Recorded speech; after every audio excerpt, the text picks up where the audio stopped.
Hello and welcome. Tonight, let us journey back thousands of years to a civilization that left its mark on stone and in legend. But rather than pharaohs and pyramids, we will explore the quieter rituals that sustain daily life. This is the story of how ancient Egyptians did something utterly ordinary, how they washed their clothes by the Nile. In each chapter, we will uncover the rhythms, customs, and gentle ingenuity that turned simple chores into a dance with the river itself.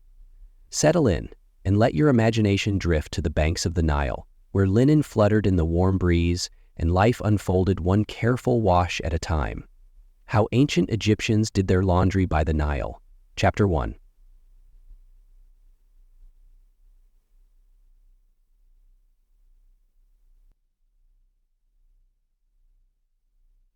They carried baskets woven from reeds, piled high with linen robes, headcloths, and the smaller garments of children and laborers. Some came barefoot, the sand still cool beneath their soles, while others wore simple sandals of plaited palm fiber, their straps leaving faint lines across dusty ankles. The Nile was the heart of all things, source of drinking water, irrigation, and food, and the place where dirt and sweat were washed away. But it was not without danger. Crocodiles sometimes lurked in the shallows. River currents could surprise even experienced bathers. For that reason, laundresses favored shallower inlets, where the flow was gentler and reeds grew in thick green stands. Older women led the way, experienced hands who had learned to judge the water's mood by its color and scent. If the river smelled of churned mud, they would wait. If its surface shivered with hidden turbulence, they moved farther along the bank. Only when the water lay smooth as polished basalt would they begin their work. One such woman, called Merit, had washed linen here since she was a child. She remembered her mother teaching her the first steps, how to dip the cloth, rub it against a rounded stone, and lift it again to catch the sun.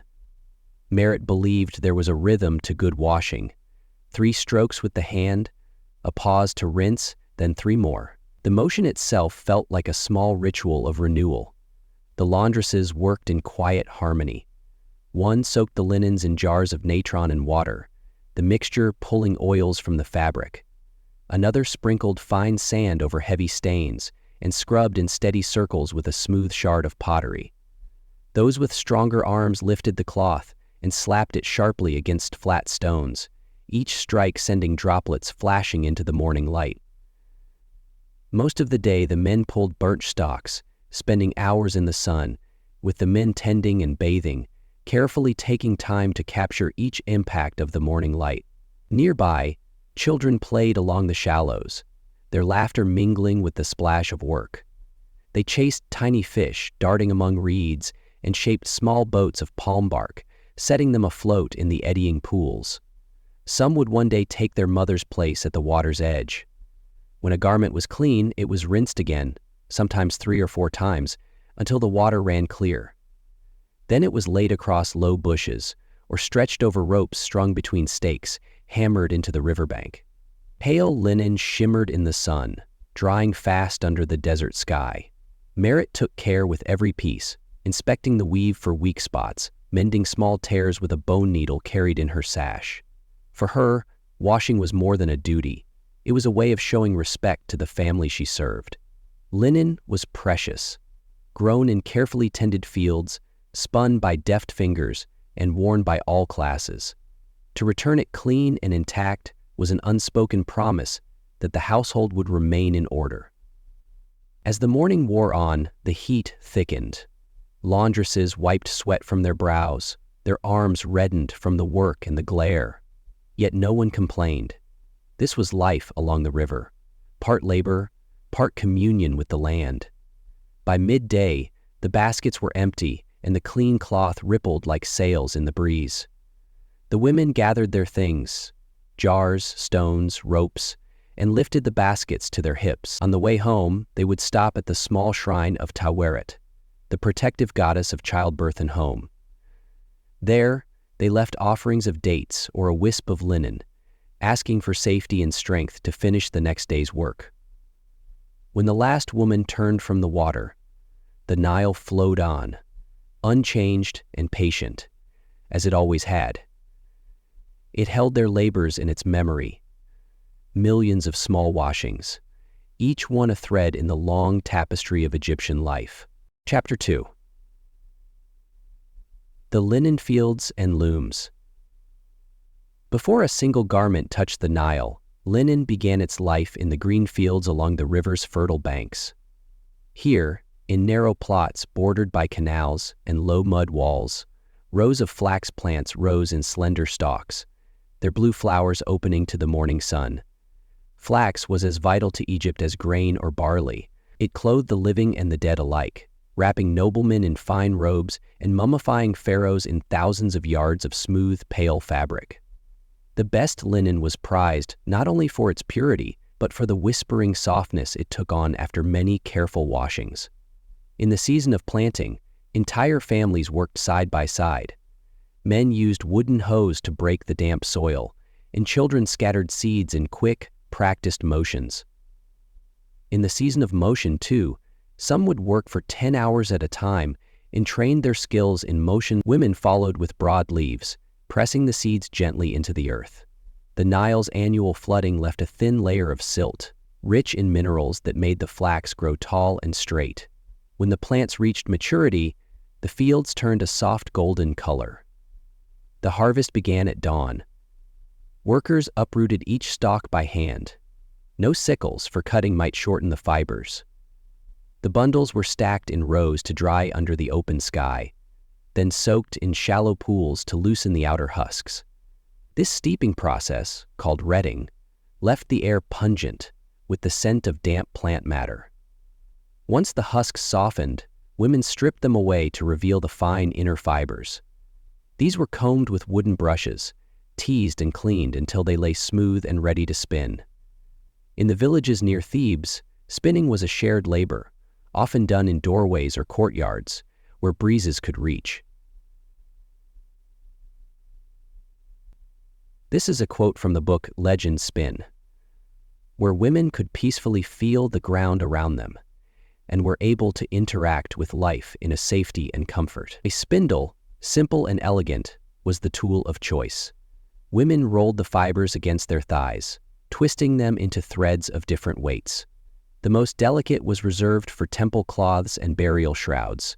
The coarser strands became work garments or wrappings for everyday use. Weaving took place on upright looms propped against mud brick walls. Loom weights, carved from limestone or shaped from fired clay, held the warp taut. Each day, as the sun climbed high, the weavers moved their hands in steady patterns, passing the weft back and forth, beating it into place with a wooden comb.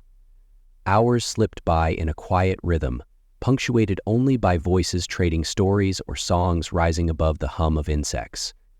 One weaver, a woman called Hetepheres, was known for her skill in producing cloth so fine it was said to shimmer like water.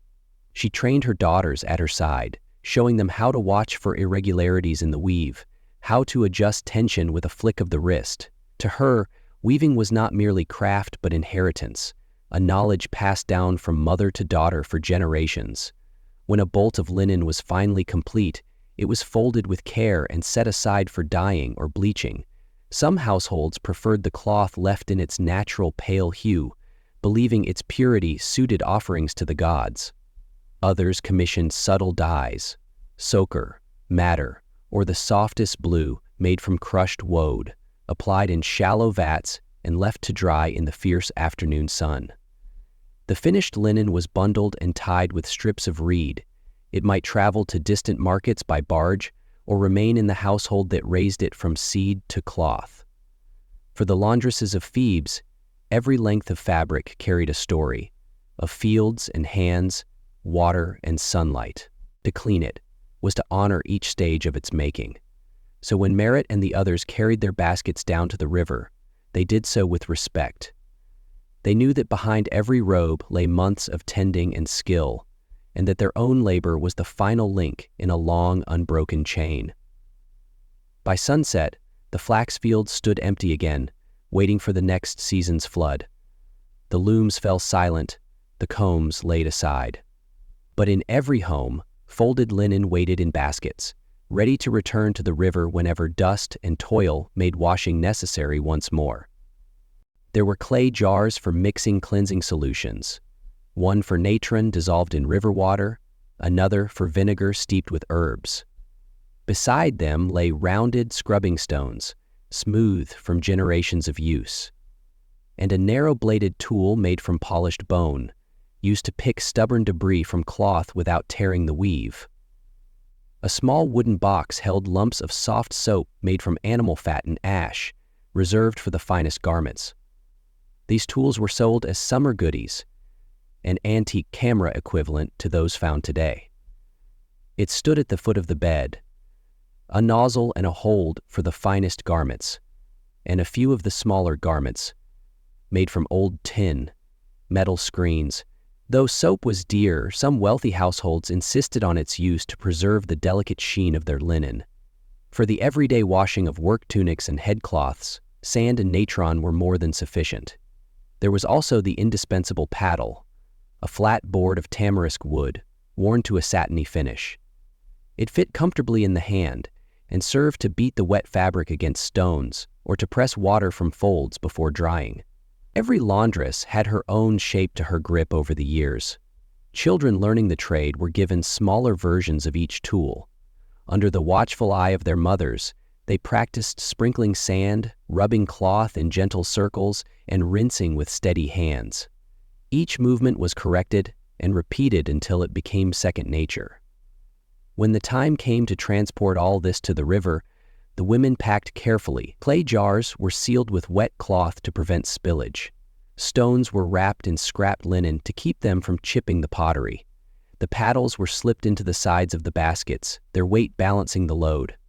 A practiced laundress could carry everything she needed in one trip, leaving the other arm free to steady a child or shield her eyes from the morning glare. Along the way, the women stopped to gather fresh bundles of herbs, marjoram to scent the linen, lavender to deter insects, and mint to mask the odor of strong cleaning mixtures. Tucked into baskets or tied at the waist, these sprigs gave the air around them a sharp, clean fragrance. Arriving at the riverbank, Merritt oversaw the setting of their workspace. The cloth was sorted, heavily soiled pieces in one pile, finer items in another. Stones were placed in shallow water, where the current would help carry away loosened dirt. A rope was strung between two stout posts, ready to bear the drying linens. Each tool had its place, and each woman her role. Even the order of washing was deliberate. First came the rough garments, tunics stained by labor in the fields or dye vats, so the water could be used before it muddied too quickly. Afterward, fresh batches were drawn for the paler, finer cloths, whose owners would notice even the faintest discoloration. When all was ready, the work began in earnest.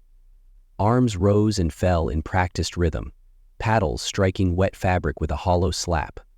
Voices mingled with the river's murmur, comments on the day's progress, advice on a particularly stubborn stain, memories of other seasons and other floods. Though it was hard labor, the order and familiarity of it brought satisfaction. Each tool, each stroke, had its purpose. The laundresses knew that in these simple implements lay the secret of a task that was never truly finished, only repeated, as surely as the Nile's own cycles.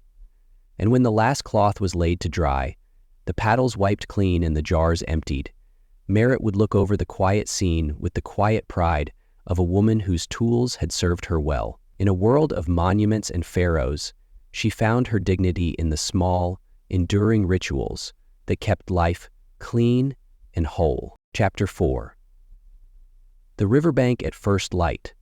Before dawn brightened the horizon, the laundresses of Thebes began their walk to the Nile. The path from the clustered mud brick houses to the river's edge wound through patches of coarse grass and reed beds that whispered in the early breeze. This hour belonged to them alone. No merchants yet crowded the embankments, no fishermen cast their nets, only the hush of dark water slipping past, and the first sleepy cries of herons overhead. Merritt carried her basket balanced on her hip, the wooden paddle strapped across the top. Beside her, Tepi held a clay jar of vinegar and mint solution, careful not to spill a drop. The older women led the way, their steps sure on the narrow path. Even in half-light, they knew every bend and hollow. At the riverbank, the air felt cool against their skin, stirring the fine hairs along their arms. The Nile stretched wide and dark, touched here and there with flickers of pale light as dawn slowly approached. They set down their burdens on the hard-packed earth and unrolled lengths of matting to kneel upon. The river at this hour was both familiar and mysterious. Though the laundresses had washed here countless times, each morning felt subtly different. The rise of the water, the pull of the current, the smell of silt and lotus, and unseen things stirring below the surface. It was a place that belonged to no one, yet welcomed them as faithfully as any hearth. As the sky brightened, their outlines took shape. A line of women bending over pale cloth, arms moving in practiced rhythm. The first rays of sunlight turned the water silver. Fish rose near the shallows, scattering in sudden ripples. Small boats passed, their crews nodding in greeting. In this shared moment before the day's noise returned, there was a kind of peace. Merritt dipped the cloth in the water, watching as silt clouded the shallows and drifted away.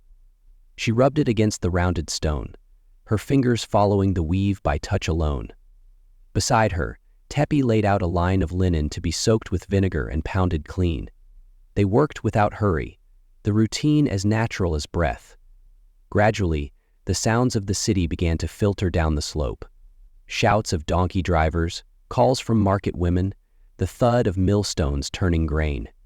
The laundresses lifted their faces to the growing light but did not pause. There was too much to be done before the day grew hot.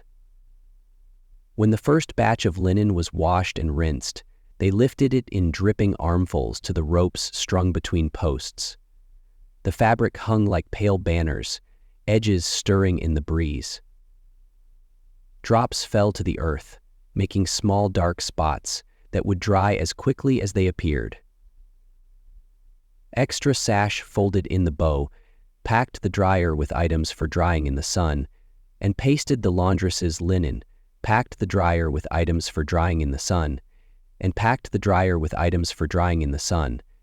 They lifted it in, dripping armfuls, to the lopes strung between posts.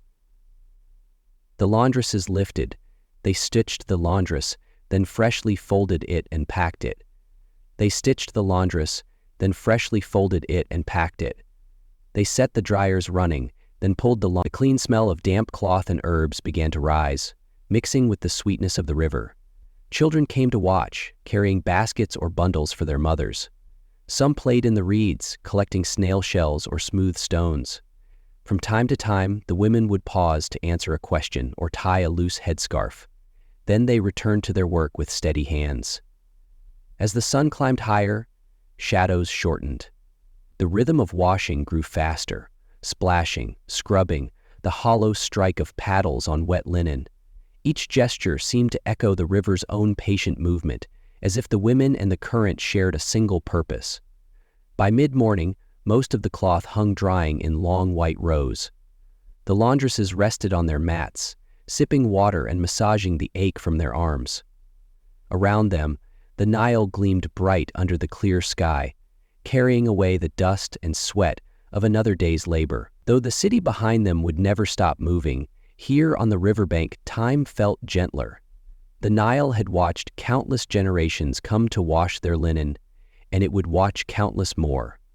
In its constancy, the women found their own quiet strength, a reminder that even the simplest tasks, done with care, could shape the rhythm of a life. Chapter 5. The Stubborn Stains.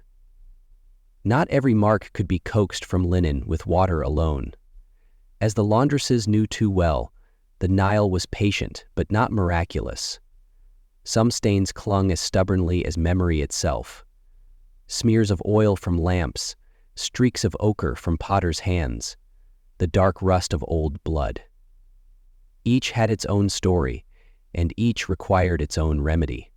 On the morning when Merritt and Tepi arrived to wash a particularly soiled bundle from the house of a scribe, the sun was still low, casting long bars of light across the rippling water.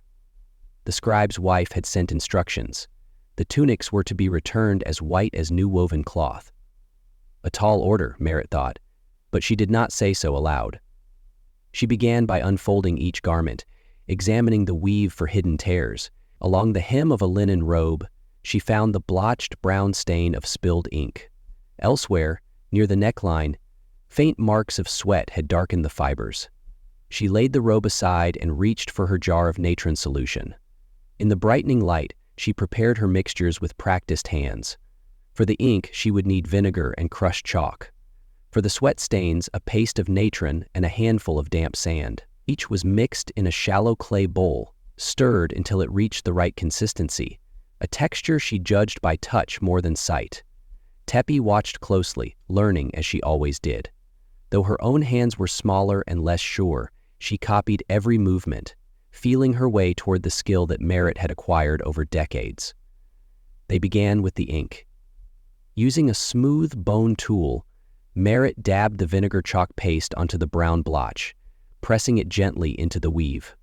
She let it sit while she turned to the other stains, working the natron paste in slow circles.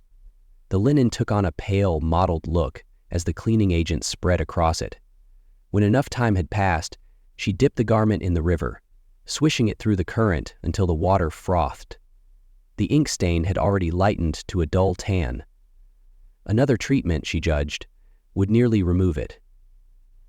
Beside her, Tepi scrubbed at a smaller mark with a scrap of damp cloth, her brow furrowed with determination. Around them, other laundresses labored over their own stubborn blemishes. A woman named Satra was bent over a child's tunic smeared with honey. Another wrestled with a crust of dried clay across a workman's sash. They shared advice as they worked. Small, precise instructions murmured between splashes. "More vinegar there," Satra called. "If it sits too long, it will yellow."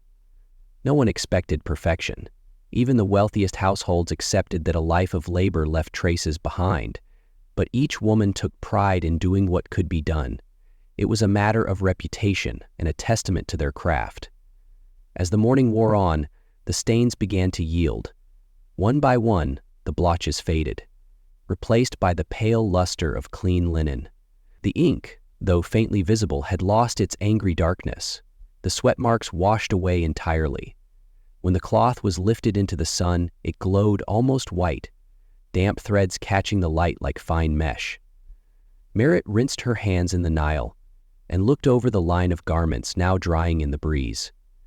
She felt the familiar mix of weariness and satisfaction, a sense that she had once again proven her skill to herself as much as to the scribe's household. Nearby, Tepi was rinsing her cloth, her small face bright with relief. She glanced at Merritt, hoping for approval. Merritt only smiled and nodded. Words were unnecessary. When the last cloth was pinned to the rope, they sat side by side on the woven mat, their baskets empty at last. Around them, the river flowed steadily, carrying the faint traces of the day's labor out into the wide currents beyond. Long after they packed up to return home, the memory of that morning lingered, the quiet satisfaction of coaxing old marks into something clean again. It was work that demanded patience, resourcefulness, and respect for the stories woven into every fold. And in the end, that was what set a true laundress apart, not the tools she owned or the coin she earned, but the quiet skill to bring linen back from the edge of ruin, one stubborn stain at a time. Chapter 6. The Laundry Stones. On certain days when the wind blew hard across the river, the laundresses abandoned the narrow banks and made their way to the stone platforms that jutted into the water farther downstream. These ancient laundry stones, worn smooth by centuries of hands and cloth, were said to have been placed by priests in a time so distant no one could name it. And yet, the stones with which every place was lined took the sunlight and filled it. Some claimed the stones held blessings, that garments scrubbed upon them dried faster or came out whiter than those cleaned elsewhere. Merritt did not put much faith in legends, but she respected the old ways. When she rose before dawn on the appointed day, she packed her baskets carefully. The jars of natron and vinegar, the bundles of twine, the folded rush mats to soften her knees. Tepi, still blinking sleep from her eyes, followed her through the quiet lanes of the village to where the stones waited in the shallows. The river was broader here, the current slow and glassy. Mist hung low over the water, blurring the edges of the reeds. The platforms themselves emerged like islands, flat slabs of limestone, their surfaces pale against the dark swirl of the Nile. Already, other women were arriving, each greeting the morning with soft voices and the hollow clatter of clay jars. Merritt found a place near the largest stone and set down her baskets. She ran her fingers over the familiar grooves cut by centuries of scrubbing. In those shallow channels lay the memory of countless hands, mothers, wives, all bound by the same labor. She dipped her cloth in the river, wrung it out, and laid the first tunic over the damp stone. Work began in quiet concentration. The stone's cool surface steadied her as she pressed and folded, lifting the fabric again and again to sluice it with clean water. Each stroke of her hand pushed the grit from the weave. Each rinse washed it free. Tepi knelt beside her, carefully mirroring her rhythm. The girl's small hands trembled with effort, but her movements were precise. Around them, the low murmur of conversation rose and fell. A woman named Nebeta shared news of a neighbor's childbirth. Another spoke of a shipment of fine linen arriving from the workshops upriver.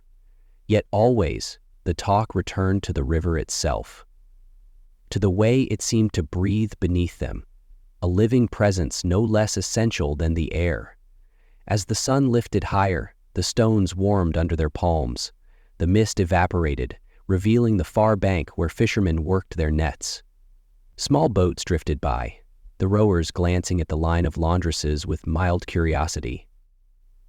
From time to time, a swirl of silt clouded the water as someone rinsed a particularly soiled garment, sending a puff of brown into the current. Merritt paused to stretch her aching shoulders, looking out across the river's bright expanse. She had been coming to this place since she was little older than Tepi. Her mother had taught her the old techniques: how to wedge a cloth against a stone to scour it without tearing, how to judge the softness of water by taste alone. In those early years, she had thought herself merely an apprentice to a dull chore. Only later did she understand that the labor itself carried something sacred, a discipline deeper than any temple's rite. By midday, the heat grew heavy. The linen they had washed lay neatly folded on the rush mats, each piece gleaming pale as bone. Tepi worked her final garment, her brow damp, her jaw set in concentration. Merritt watched her with quiet pride. She saw in the girl's determination the same hunger to learn that had once driven her own hands to blister, the same resolve to do the work well, no matter how hard it pressed against her strength. When the last tunic was clean, they gathered their things. The stones shone smooth and wet, the grooves glistening like scars in fresh skin. Each woman paused before she left, pressing a palm briefly to the platform's surface, a small gesture of respect for the generations that had come before. Merritt and Tepi walked home together, baskets balanced on their hips. The sun blazed overhead, and the air smelled of warm limestone and river silt. Their arms ached and their feet were tender, but neither complained. The day had been long, but the work was honest. In the hush of the path leading back to the village, Merritt felt something like contentment, a sense that here, in the rhythm of washing and wringing and lifting, life found its truest form. She did not need legend to tell her the stones were blessed. It was enough to know they had held so many hands, and that hers, too, had left their trace. Chapter 7. The Scent of Soapwort. In the days that followed the gathering at the laundry stones, Merritt began to prepare a new batch of soapwort. This was a practice as old as any temple hymn, passed down through generations of washerwomen who understood that true cleanliness came not from brute force, but from the quiet coaxing of plant and water. Soapwort grew in shady patches near the smaller irrigation canals, its slender stalks and pinkish-white blooms unremarkable to most passers-by. Yet in those humble leaves lay a power, that rivaled the natron salts and vinegar jars so often praised. When bruised and soaked, soapwort released a lather that lifted the last traces of oil from linen, leaving behind a softness no other cleanser could match. Merritt rose before dawn to gather it. Teppy followed close behind, clutching a reed basket and whispering questions into the hush of morning. They walked along the low banks until the sky grew pink, their feet cool in the dew-damp earth. When they reached the familiar thicket, Merritt knelt among the plants and began to harvest, pinching the stalks near the root, taking care never to strip the cluster bare. "Why not take it all?" Teppy asked, her young voice curious. Merritt looked up, brushing hair from her cheek. "Because it must grow back. If we are greedy, there will be none next season." Teppy nodded, absorbing the lesson. Together they filled the basket, each handful releasing a sharp green aroma that mingled with the sweetness of the river breeze. By the time they returned to the courtyard, the sun had cleared the horizon, laying golden stripes across the mud brick walls. Inside, Merritt set about preparing the soapwort infusion. She crushed the leaves in a shallow clay basin with a smooth pestle, working them until their juices gathered at the bottom in a pale froth. Teppy watched closely, her eyes wide, for this was the part she loved best: the transformation of something ordinary into something near magical. Once the pulp was ready, Merritt poured in warm water from a jar that had stood by the hearth overnight. Slowly, she stirred the mixture, feeling it grow thick and slippery between her fingers. She spoke as she worked, not out of ceremony but habit, explaining how the soapwort's saponins lifted dirt, how the lather must be neither too strong nor too thin, how the cloths would drink the scent as surely as they absorbed water. In the corner, the household cat watched with sleepy disinterest. A fly buzzed near the doorway, drawn by the promise of fresh herbs. The courtyard itself seemed to hold its breath. The simple act of preparing cleanser treated with the same care one might reserve for a meal or a prayer. By midday, the infusion was ready. Merritt and Teppy carried the basin to the washing space behind the house, where a line of linen tunics waited. Each piece had already been scrubbed at the river, but still bore the faint trace of oil from skin and lamp smoke. It was the soapwort that would finish what the stones had begun. Merritt dipped the first tunic into the basin, lifting and squeezing it gently until suds welled up through the weave. She showed Teppy how to work the cloth without twisting too hard, how to rinse and press it against the smooth clay rim. As the linen grew lighter and cleaner, the courtyard filled with a fresh, green fragrance that banished any lingering dampness. Throughout the afternoon, they worked in companionable silence. From time to time, neighbors passed by the low wall, nodding in approval or calling a greeting. A few women paused to ask whether Merritt might spare a measure of her soapwort infusion, promising a portion of dates or a handful of lentils in exchange. She never refused. By evening, the final tunic hung in neat folds over the drying line. The sky had turned the color of polished copper, and the air cooled enough that the scent of the soapwort clung to every surface.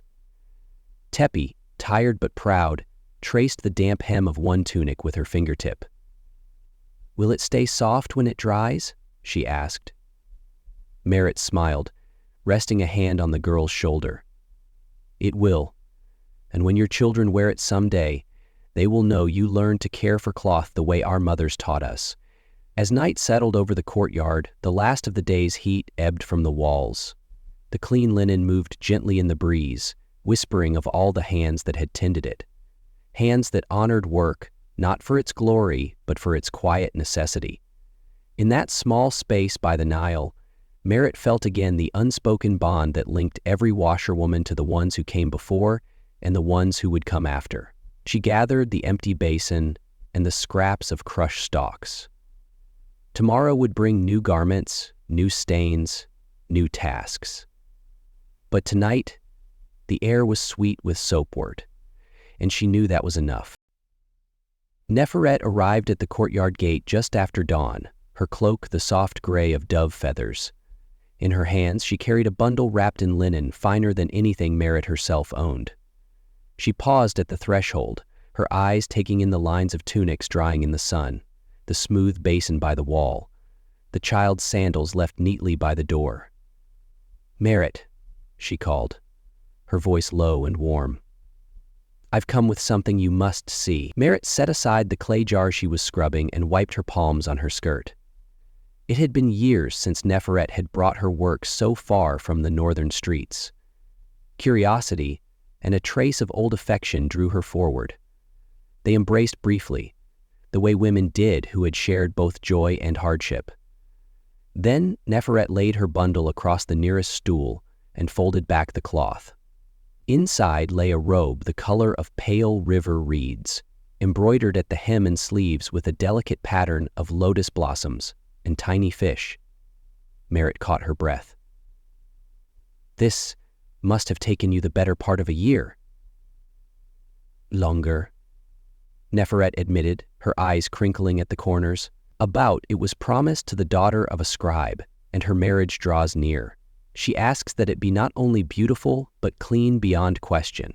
They fear that any trace of illness will follow her into her new house. Merit nodded, understanding without need for further words.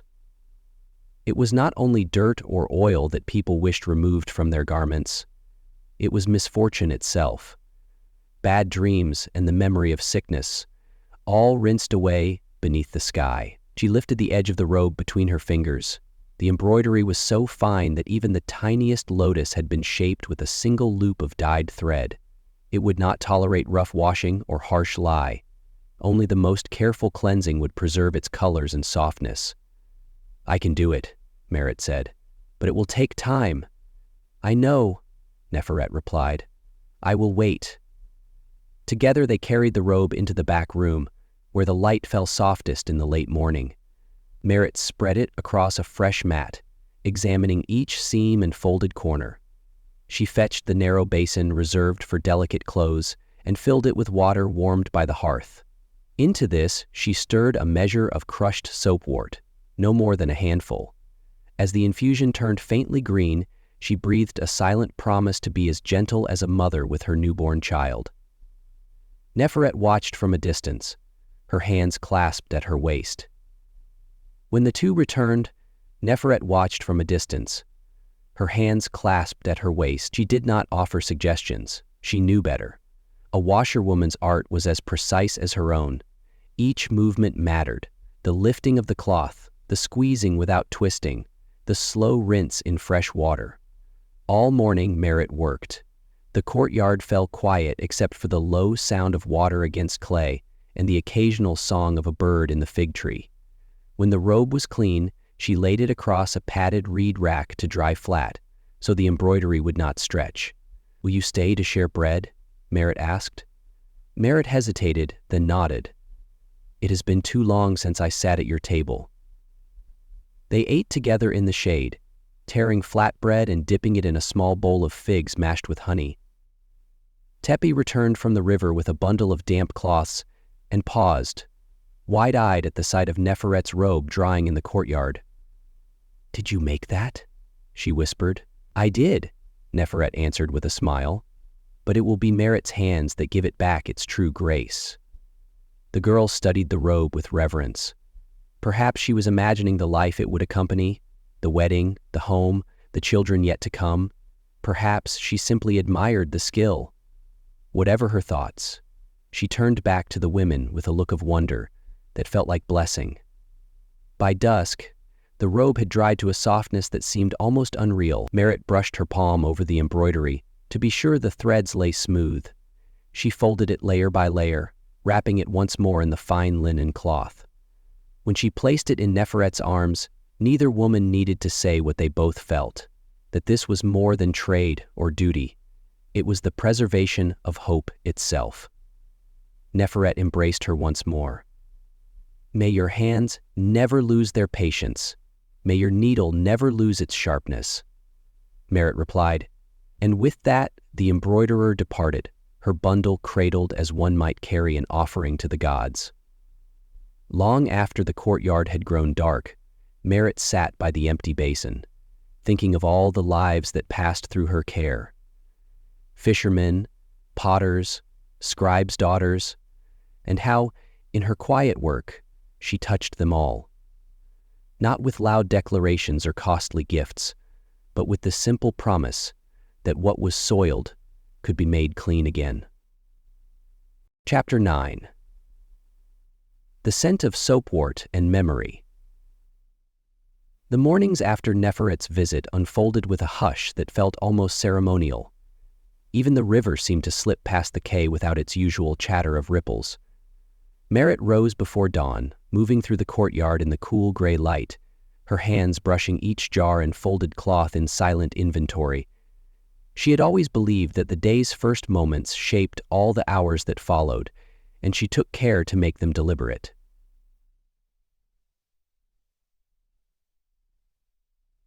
Still slept on her mat near the hearth, her breath slow and even. A few embers glowed in the ashes. Merit left them undisturbed and stepped out into the faint breeze, where the scent of yesterday's soapwort still clung to the drying racks. The embroidered robe was gone, but its memory lingered like a hidden watermark over the courtyard stones. In the weeks that followed, work returned to its familiar pace. Fishermen came with their tunics crusted in salt and river mud. Potters' wives brought smocks spotted with ochre and ash. A scribe's apprentice arrived shyly one afternoon, cradling a linen sheet so stained with lamp soot it looked beyond salvation. Merit did not turn any of them away. Each garment told its own quiet story, and she treated them all with the same patient respect. When the river rose after a sudden storm, she and Tepi hurried to lift the baskets onto the higher shelves. They were different than she, and she was unsure how to respond to the visible changes. When the river rose after a sudden storm, she and Tepi hurried to lift the baskets onto the higher shelf. The Nile's generosity could shift in an instant, one day granting a wealth of clean water, the next threatening to wash everything away. They spread fresh rushes on the courtyard floor, carried the heavy jars inside, and tucked the smallest bundles behind the door. By evening, the rain had eased, and a new hush settled in, a reminder that change often came without warning or explanation. Later that week, an older man appeared at the gate.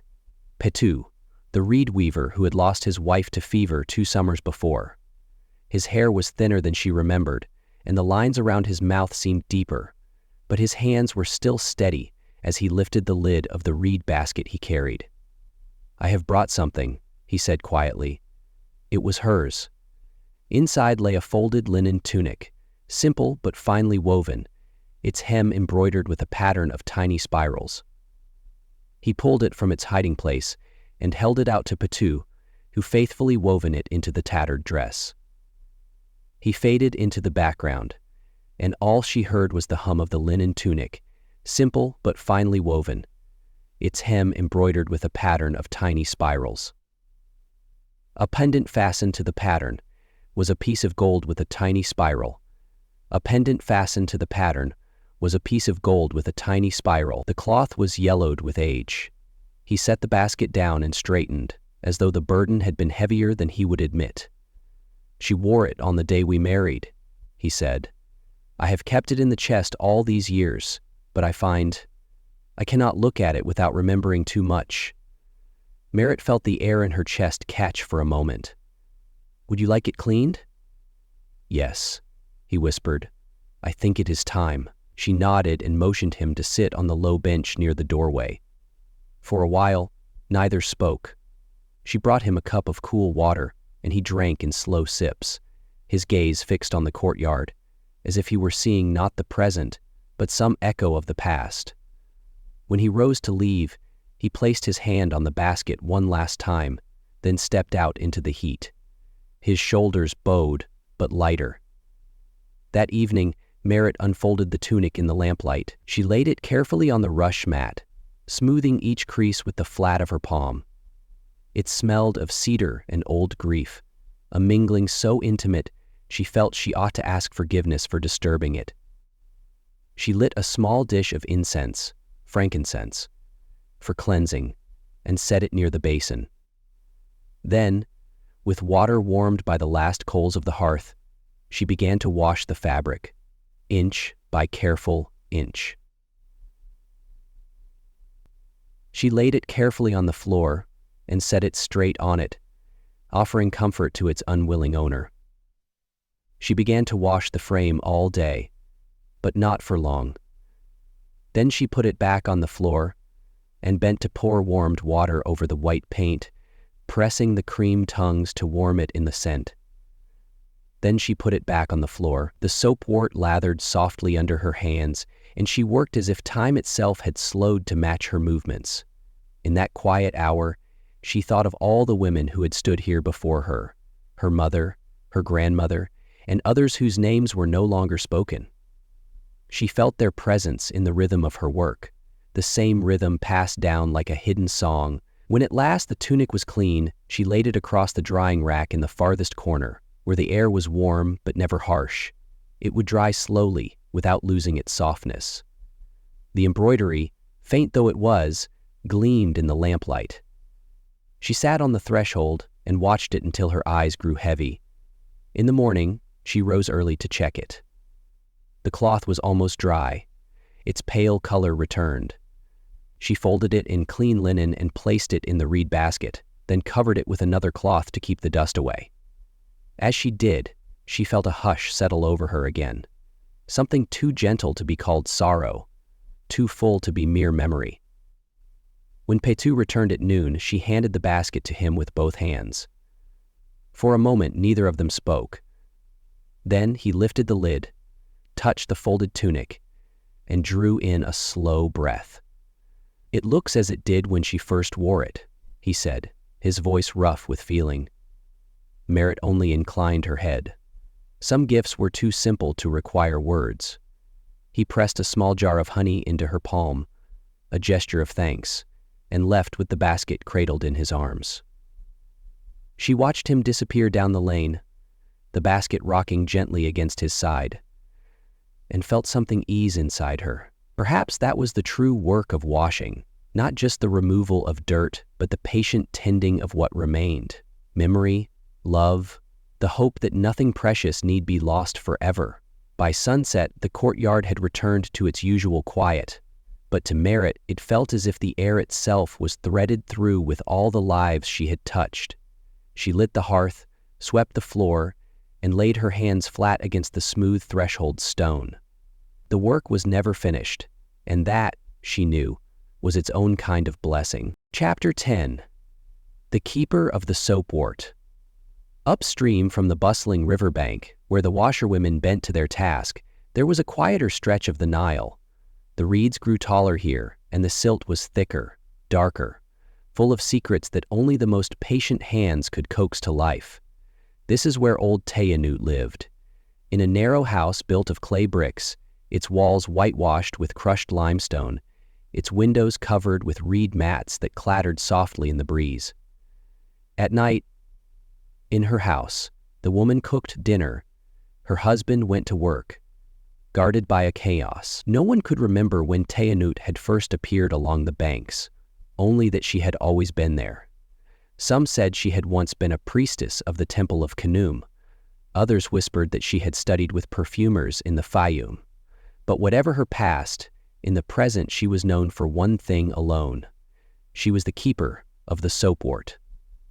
Soapwort, called rinsing root by some, the cleansing blossom by others, was a humble plant, its pale pink flowers easily overlooked among the weeds.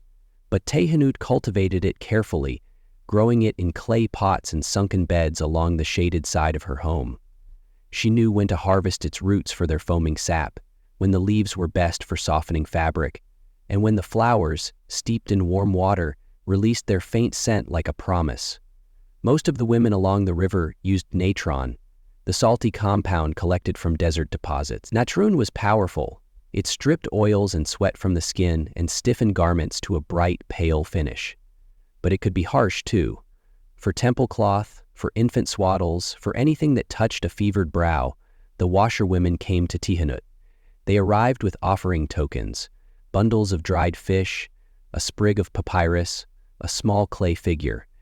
And Tayyanut would open the door without a word. She moved slowly now, wrapped in layers of linen that had been mended so many times the seams ran like a river map down her sleeves.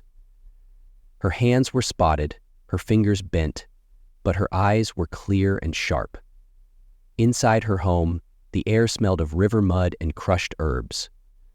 Bundles of dried soapwort hung from the beams overhead.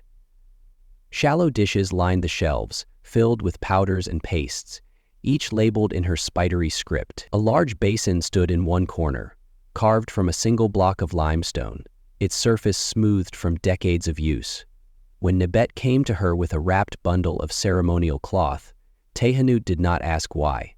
She never did. She simply took the bundle, unwrapped it carefully on a table made of palm wood, and ran her fingers across the weave. "This was made by priest hands," she said, almost to herself. "See the balance? Left to right, like the rising and setting of Ra." Nebet nodded. "It was stained with wine during the last feast." Tianut raised an eyebrow but said nothing more. She picked up a small jar filled with powdered root, poured a handful into a shallow bowl, and added water drawn from a covered jar that smelled faintly of cedar. Slowly, she began to stir. As the mixture foamed, she worked it into the cloth with her fingers, rubbing gently in circles. No stones, no pounding, just time, motion, and trust. The stain began to lift, slowly, as if it remembered it did not belong. Nebet watched in silence, feeling that to speak would disturb the balance of the moment. After the cloth was cleaned, Tehanut laid it across a reed frame near the doorway, where filtered sunlight could do its work without bleaching the sacred dye. She poured the remaining soapwort mixture into a clay gutter outside, letting it trickle back to the roots of the plants that had birthed it. "Never waste what still has power," she murmured. It was not just cloth that Tehanut cleansed. Sometimes women came to her with infants who would not stop crying, or men with fevers that lingered even after the priests had chanted their spells. Tehanut would boil a root, steep herbs, or prepare a soft poultice wrapped in linen. She did not claim to cure, but people often left her doorway feeling steadier, their burdens lighter, their breath easier. Children loved her most of all. They were not afraid of her bent figure or her strange house. They came running with scraped knees, tangled hair, and endless questions. Tehanut always made time for them. She let them smell the herbs, dip their fingers into the soapwort foam, watch the way steam rose from her clay kettle. "Pa, pok ma mi." "This," she would say, "is what the earth gives when you listen to it." One day, Merti, the young helper who often followed Nebet to the river, stood quietly outside Tianut's house with her hands behind her back. When Tianut opened the door, Merti stepped forward and held out a single stalk of soapwort, roots still damp with morning dew. "I found it," she said, "by the ditch near the fish traps." Tianut looked at her for a long moment, then smiled. "You have the eye," she said. "Come in." From that day, Merti visited Tianut whenever the wash was finished early. She helped grind roots, label jars, fold cloth. Slowly, she learned the difference between water too hot and water just right, between a stain made by honey and one made by blood. She learned that healing and cleansing were not always separate tasks. As the years passed, Tehanut taught her everything she knew, not in the form of lessons, but in the rhythm of shared work. And when the old woman's hands began to falter and her sight dimmed in the fading light, Merti became the one who measured, stirred, and washed. On the day Tehanut passed, the river flowed as usual. Laundry hung on lines, women laughed and worked. But in the quiet house upstream, Merti laid a small wreath of soapwort beside the old woman's resting place. She poured a jar of sweet water into the soil and whispered a single word, "Thank you." And somewhere in the tall reeds, the pink blossoms swayed. Chapter 11. The Boatman's Cloth. Each morning, before the mist had lifted from the river's surface, the boatsmen of Wasset untied their papyrus-skinned vessels and drifted silently into the current. Some were fishermen, their nets folded like secrets in the bottom of the boat. Others ferried jars of oil or crates of reeds. But one boatman, named Hori, carried only bundles of soiled linen. He was not young, His beard was touched with gray, and the calluses on his hands told of decades spent rowing against the Nile's moods. His boat was narrower than most, painted ochre and wrapped at its edges with strips of linen soaked in pitch. A canopy of woven rushes offered shade to the precious cargo it bore, tunics streaked with oil, headcloths stiff with river salt, sleeping sheets worn thin by many seasons. Hori had made a trade of collecting laundry from the small river hamlets that dotted the east bank, places too remote for the city's washerwomen to visit. He rowed slowly downriver at dawn, stopping at each inlet where a reed basket sat beside a marked stone. Within the basket would be folded garments, each tagged with a small clay token, scratched with the owner's mark. He did not speak much to the people who left the baskets. Sometimes a child would wave from the shore, and he would raise a quiet hand in return. Then he would turn the boat with care and continue on, the rhythm of the oars marking time like an old song. His route ended not in the crowded wash bays near the palace, but at a modest river bend where Nebet and her companions worked. They had set aside a sheltered section of the bank just for him, half in reverence, half in practicality. Hari's bundles were always heavy and always damp with the river's scent, as if the clothing had soaked in more than just water during its journey. Nebet greeted him each time with a nod and a shallow dip of her bowl. She did not rush him. While the other women thrashed and rinsed, she moved aside a reed mat and motioned for his bundles to be placed gently on it. They spoke little, but in time a quiet understanding formed between them, an unspoken rhythm of trust. Hori's deliveries were different. They bore the work of people who lived far from market stalls and temple avenues.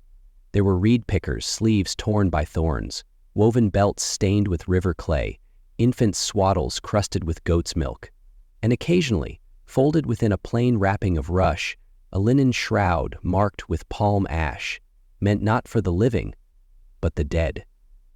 On such days, Nebet washed with reverence. She added hyssop to the water, sang low chants under her breath, and dried the cloth not on stones, but on wooden rods shaped from fallen date palms.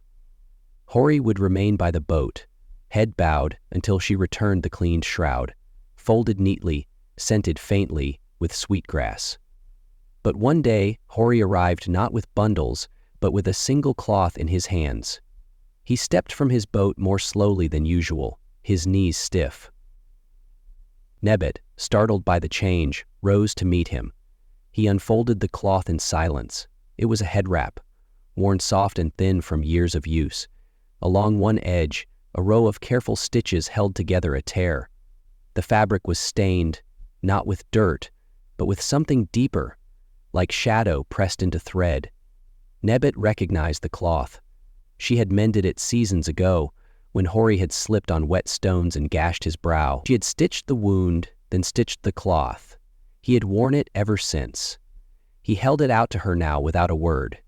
She took it gently and understood. This was not just laundry, it was farewell. For some time, Hori had grown slower. His eyes had begun to water in the morning light, and his hands trembled slightly as he tied his ropes. The river, once his companion, had become more demanding, and though he had said nothing, he knew he could not row forever. Nebet did not ask questions. She dipped the cloth in warm water, adding a pinch of lotus pollen and a strip of crushed fig bark. She pressed it gently, turned it, rinsed it again. Then she laid it to dry across the prow of his boat, letting the sunlight catch on its fibers. While it dried, she offered him barley water from a clay cup and a small cake baked with honey and crushed nuts. He ate in silence, watching the women work, the splashes and laughter drifting across the reeds like smoke. When the cloth was ready, she folded it carefully and returned it to his hands. He nodded once, and she rested her palm briefly on his shoulder. The next morning, Hori's boat was gone. The reed mat was undisturbed, but no bundle waited. Some said he had returned to the village where he was born. Others believed he had gone further south, beyond the cataracts, to where the river turned wild and free. Nebet did not wonder aloud. She knew, as all who labored by the water knew, that the river gave and the river took. It did not explain itself. But sometimes, when the morning was very quiet and the mist lay low across the water, she thought she could hear the soft rhythm of Hori's oars, steady and slow, as if time had remembered him. And always, in the corner of her hut, she kept a cloth like his, folded neatly, scented with lotus and memory. Waiting. Chapter 12. The Stains of the Scribe. Beyond the river's bright shallows and the bustling wash bays, a small chamber nestled behind the House of Life served as both library and workshop. Here, under a roof woven of palm fronds, the scribes of Waset copied sacred texts onto papyrus scrolls. The air smelled of ink and resin, and the hush was broken only by the whisper of reed pens across the smooth sheets. Among them worked a man named Paheri, whose hands were stained a perpetual shade of blue-black. His fingers bore the marks of his craft, tiny smudges of soot and ochre, streaks of dye that never fully faded. He was known for the elegance of his hieratic script, the way each sign curved with quiet authority. Each evening, when the last lamp had been extinguished and the scrolls laid in baskets to dry, Paheri would gather his linen tunic and the scrap of cloth he used as a writing rag. He folded them carefully into a bundle, wrapping them in a square of woven rush. Despite his skill with ink, he was always embarrassed by the blotches it left behind. The other scribes teased him gently, calling him Paheri the Marked, though none of them escaped the same stains. It was said that scribes carried the work of their minds on their hands and clothes, a badge of honor and a nuisance all at once. Most scribes sent their laundry to be washed in the temple courtyards, but Paheri preferred the quieter shore north of the embankment, where Nebet and the other washerwomen worked. He would walk there before dawn, hoping to leave his bundle without being noticed. Nebet, however, noticed everything. The first time she saw the deep black blotches across the linen, she raised an eyebrow but said nothing. Instead, she soaked the tunic in warm water mixed with ground chalk and crushed beans. When the stains did not yield, she tried vinegar steeped with saltwort. If that failed, she left the cloth to dry in the clean wind, trusting that time and patience might do what scrubbing could not. As the seasons passed, Paheri grew accustomed to the washerwomen's laughter when they discovered a fresh constellation of ink on his garments. He no longer tried to explain how it happened, how a single careless flick of the wrist could scatter droplets across a week's worth of linen. Nebet never mocked him, though. When he approached the washing place, she merely gestured for him to set down the bundle and returned to her work. One morning, as she rinsed his tunic in the shallows, she noticed something unusual. Beneath the familiar smudges of ink, the cloth had grown thin, nearly transparent in places where the fibers had been worn by countless washings. She lifted it against the pale dawn light, and the shape of a scribe's life revealed itself, a scatter of tiny holes where reed pens had poked through, a dark line where the sash always lay across his shoulder, a faint pinkish bloom of ochre where he had once spilled pigment. Pigment. It was a map of years spent bent over papyrus, of prayers copied and letters composed, of hours when the world beyond the script had fallen away. When Paheri arrived that day, Nebet did not hand the tunic back immediately. Instead, she showed him the worn places with a quiet, thoughtful look. "It will not last many more washings," she said. "Perhaps it is time to weave a new one." He nodded, though something in his face spoke of reluctance. To others it was only a garment. To him, it was the companion of countless dawns. It had absorbed the ink of his labor, the sweat of his concentration, the moments when his hand trembled with weariness. He could not imagine setting it aside. Nebet understood without further explanation. That evening she visited the weaver's quarter. She brought a strip of the old tunic as a pattern and requested a bolt of linen of the same pale shade, neither too coarse nor too fine. The weaver agreed to spin the thread strong enough to endure years of work. When the new tunic was ready, Nebet laid it beside the old one on the riverbank. She washed them together, letting the fresh cloth soften in the Nile's current. Then she folded the old tunic and tied it with a strip of reed. When Paheri arrived, she placed the bundle in his hands. "This is yours," she said softly. "And so is this. Apie, Masila, Libu, Libu." She gestured to the new tunic, neatly folded and clean. He looked down at them, one marked, the other pristine. After a moment, he smiled in a way she had never seen. He bowed, touching his brow to the back of her hand, and said, "Thank you for caring for what others would have discarded." From then on, he wore the new tunic when he worked, but he kept the old one folded in his basket of scrolls. Sometimes, late at night, when he had finished copying the day's texts, he would unfold it and run his fingers over the stains. They were no longer merely blemishes. They were a record of devotion. Years later, when he grew too old to hold a pen steady, he gifted the tunic to the apprentice who had learned most at his side. "Let it remind you," he said, "that our labors always leave their mark, whether we will it or not." And when the young scribe came at dawn to leave his own bundle at the river's edge, Nibet greeted him as she had greeted Paheri, without judgment, without surprise, for she knew that every craft carried its trace, and that some stains were simply proof of a life spent in purpose. Chapter 13. The Festival of Soap Makers. As the season of low water approached, when the Nile shrank back from its high banks and left behind fields ready for planting, the soap makers of Wasit prepared for their annual festival. Though it was modest compared to the great religious celebrations, it held a special place in the rhythm of daily life, for in every household, from the grandest villas to the humblest reed huts, soap was a quiet necessity. The festival began with a gathering at dawn near the kilns. Rows of clay pots sat cooling in the breeze, each filled with the pale blocks of soap made from animal fat, natron, and crushed lotus petals. The air smelled of ash and oil, carrying a sweetness that reminded many of cleanliness itself. Nebet often came to watch, though she did not make soap herself.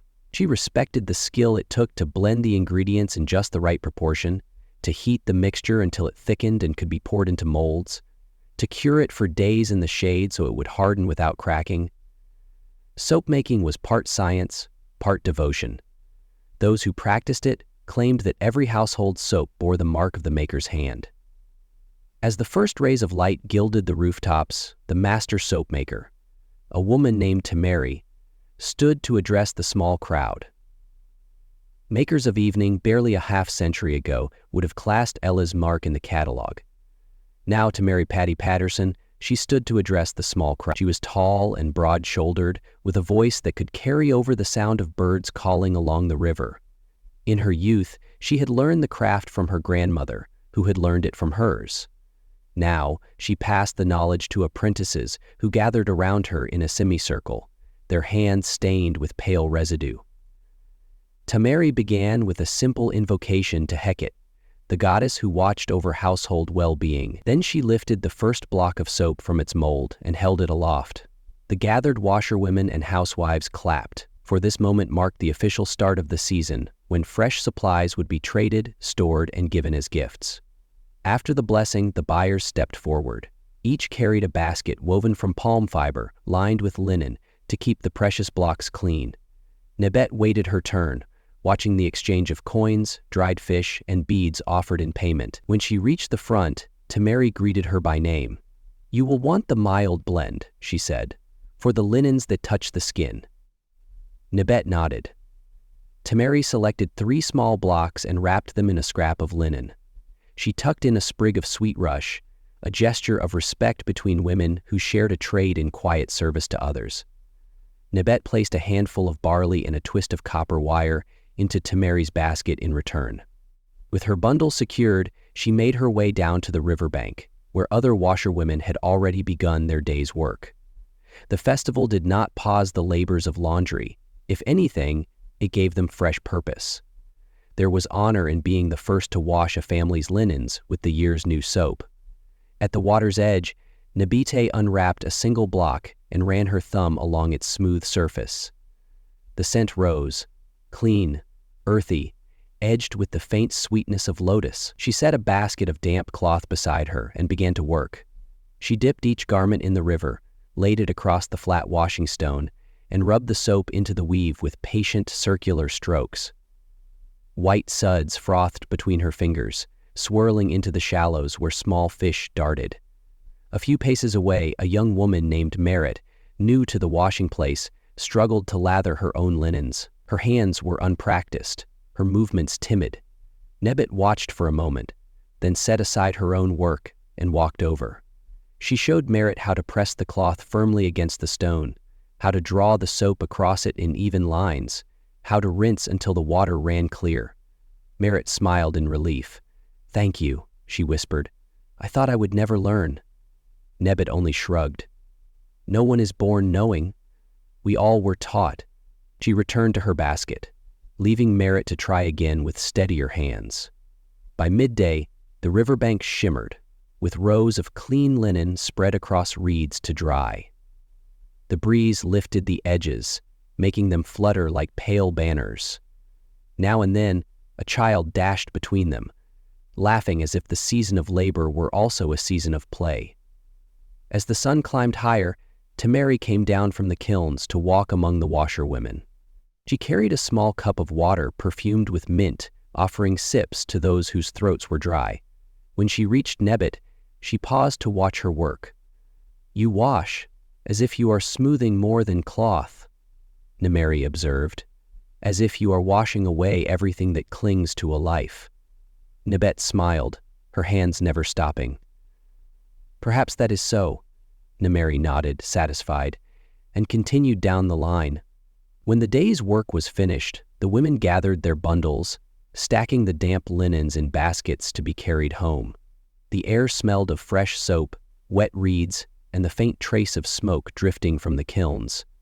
As Nebbit turned toward the path, Merritt hurried to catch up, her arms full of folded cloth. She looked shy but determined. "Will you show me again tomorrow?" she asked. Nebbit inclined her head. "Tomorrow and every day you wish." They walked side by side up the embankment, passing the soap makers cleaning their molds, the children chasing each other over the packed earth, the elders sitting in the shade of a tamarisk tree. It was a scene that would repeat itself in every season, some faces new, some old, all bound by the simple, necessary work of keeping life clean and dignified. By evening, when the kilns grew cool and the last soap blocks were packed away, Tamari stood alone for a moment, watching the river slip past in the gathering dusk. She thought of the countless bars of soap she had crafted, the generations of hands that would lift them, the small comfort they would bring. It was not glory, nor riches, but it was enough, and on the washing stones where the women had labored since dawn, a faint residue of suds remained, catching the last light like a memory of all that had been cleansed and made ready for tomorrow. Chapter 14. The Cloth of Marriage. When the festival of soap makers had passed and the fields lay waiting for the floodwaters to return, the people of Wasset turned their thoughts to marriages long planned but delayed by the heat. It was customary for many couples to wed just before the inundation, when the year's labors were concluded and the land itself seemed to rest. In a courtyard shaded by fig trees, a young woman named Hanut prepared for her wedding. She was the daughter of a modest scribe, her dowry a collection of woven mats, a bronze mirror, and 2 fine linen tunics that had belonged to her mother. But more precious to her was the great cloth that would cover her marriage bed, a length of white linen embroidered with lotus flowers in blue thread. It had been carefully stored for years, folded away in a cedar chest, waiting for this day. Hanut's mother, Kaya, had entrusted the washing of this cloth to Nebbit. "No one else," she insisted, pressing the folded bundle into Nebbit's hands. "It must be done with care." Nebbit accepted the task solemnly. She understood the cloth was more than decoration. It was a sign of purity, hope, and the joining of 2 households. To wash it was to participate in the most intimate threshold of another woman's life. At dawn, She brought it to the riverbank. The sky glowed pale gold, the water so still it seemed to hold its breath. She unfolded the linen with reverence, revealing the embroidered blossoms that trailed across its surface. They were stitched in delicate spirals, each petal different from the next, as if to remind the eye that beauty was born of patience. She wetted the cloth in the river, lifting it carefully to keep it from tangling, then laid it along the smooth washing stone. She did not scrub as she would with work garments. Instead, she passed her hands gently across the weave, coaxing the dust from each thread. The soap she used was the mildest blend, scented only faintly with crushed lotus and reed. Other washerwomen glanced her way with curiosity. It was rare to see so fine a cloth at the water's edge, but no one interrupted. They understood that to tend such a piece was an honor. As Nibet worked, she thought of her own wedding many years before. So modest, it had not even required a dowry. She had married a fisherman's son in a small ceremony attended by only a handful of neighbors. Their wedding cloth had been a simple rectangle of unadorned linen, yet, in memory, it remained as precious as any embroidery. When the cloth was clean, she rinsed it again and again, lifting it into the current until the water ran clear. She spread it across reeds laid in the shallows, letting the river and the sun together purify what human hands could only cleanse in part. By midday, the linen was dry, its surface bright as bone. Nebet folded it with slow precision, aligning each corner until it rested in a perfect square. She wrapped it in fresh cloth to protect it from the dust on her walk home. She carried it through the narrow lanes, past mud brick houses and market stalls where traders called their prices.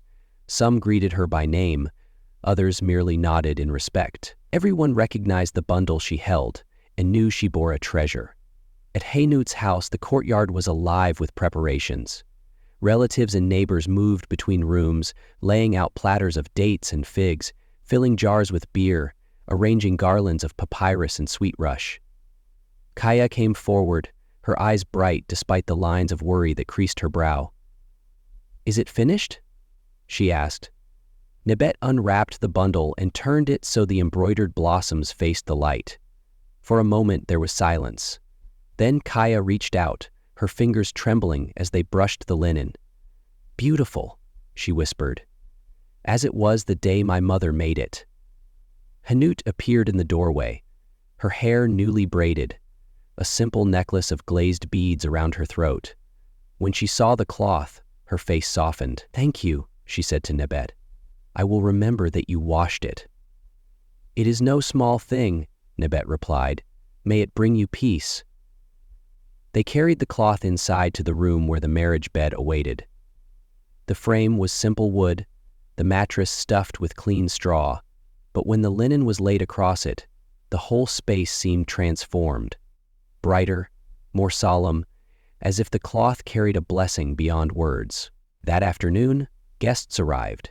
They brought gifts wrapped in linen, small jars of perfumed oil, bundles of dried herbs, tiny carved amulets meant to protect the marriage. Children wove between the adults, chasing each other with shouts of laughter. The air smelled of sweet beer and the faint tang of newly cut rushes. At dusk, as the sun slipped behind the western dunes, the bride and groom entered together. Riders in chain, bombs and dead pillows underneath. All came together. Nebet took her husband's hand and led him to the marriage bed. They stood for a moment, side by side, as the assembled family recited blessings. No lavish spectacle, just the quiet rituals that joined their two lives into one. Nebet remained in the courtyard, near the small fire where Kaya warmed water for the evening meal. She watched the flicker of lamplight in the room beyond, the way it caught the edge of the embroidered linen. She felt a soft satisfaction to know she had played her part in this joining. Later, when the guests began to drift away, Kaya pressed a small bundle into Nebet's hands. A measure of barley, a piece of dried fish, and a twist of honeycomb wrapped in cloth. "For your kindness," she said. Nebet accepted it without protest. She knew the gift was more than payment. It was gratitude made tangible. As she walked home under the stars, the river breeze cool against her face, she thought of all the marriages she had helped prepare, some joyful, some burdened with sorrow. Each had begun with a cloth and the work of many hands. Each had relied on the simple trust that if a thing was made clean, it could be made new. And in that thought, she found contentment. For in her life of washing and tending, there was purpose as enduring as any monument. Chapter 15. The Flood and the Renewal. With the last marriages blessed and the final debts settled, the people of Waset turned their thoughts to the rising river. Each year, the inundation arrived as both promise and peril, swelling the banks, covering the fields, and leaving behind a blanket of rich silt. No other force shaped their lives so completely, and no household was truly ready until the first brown currents slipped over the lowest quays. The washerwomen had learned to read the signs. In the hush before dawn, the Nile seemed to deepen in color. Its currents grew restless, stirred by the distant rains in lands most would never see. Birds clustered along the banks, calling to each other in anxious voices, and on the faces of the elders was the same mixture of hope and worry that marked every season's turning. Nebet rose before first light to tend her last tasks before the flood would claim the river's edge. She carried her baskets through the winding streets, past rows of shuttered shops, until she reached the embankment. There, the stones were already slick with creeping water. It was time. She unfastened the woven mat she used as her washing platform. It had served her many years, its fibers polished smooth by countless rinsings.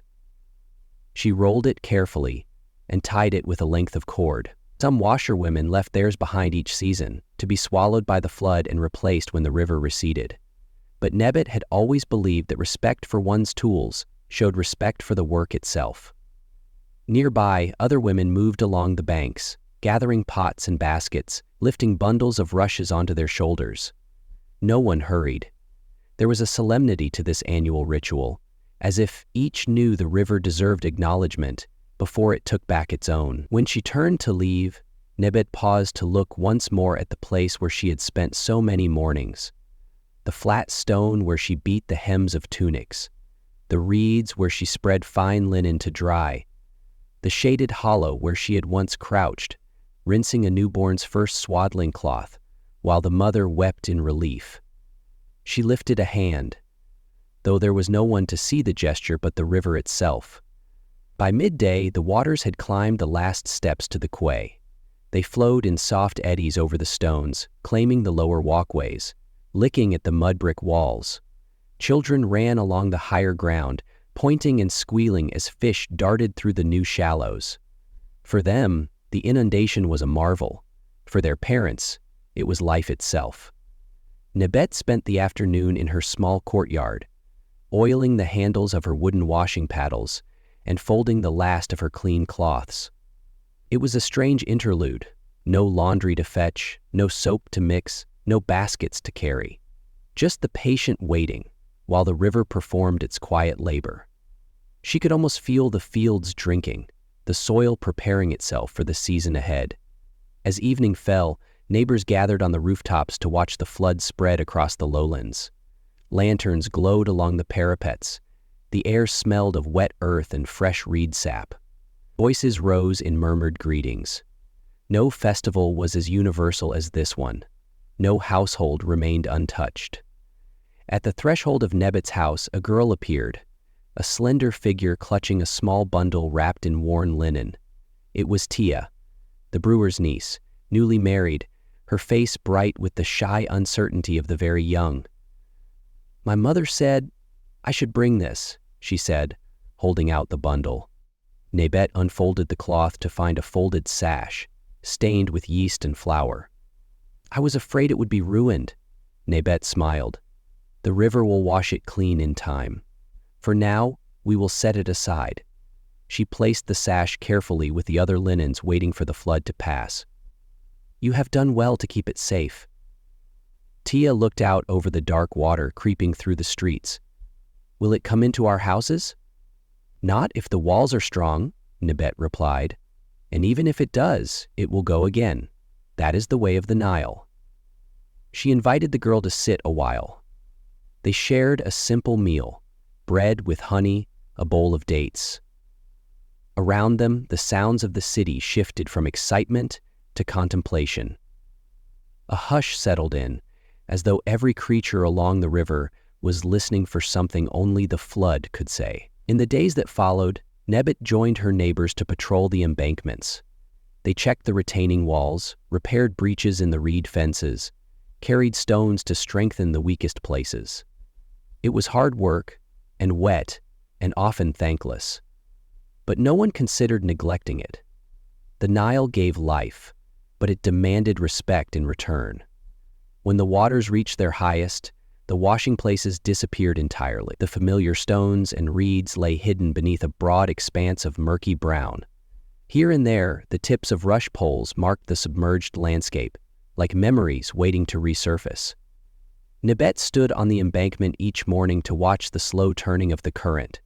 She thought of all the garments she had tended, some ragged, some splendid. She thought of the women she had taught, the children who had played at her feet, the mothers who had trusted her with their most private labors. It was strange to imagine that this season of her life might be nearing its end. But she did not feel sorrow. She felt gratitude. For in the endless rhythm of washing and mending, of flood and renewal, she had known a purpose larger than herself. On the day the waters began to recede, the first muddy stones revealed themselves like old friends. Nebet rose before dawn, as she always had. She carried her mat, her paddles, her baskets. She had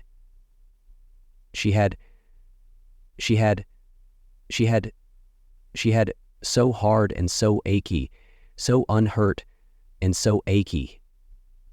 She had so hard and so achy. She had so hard and so achy. She had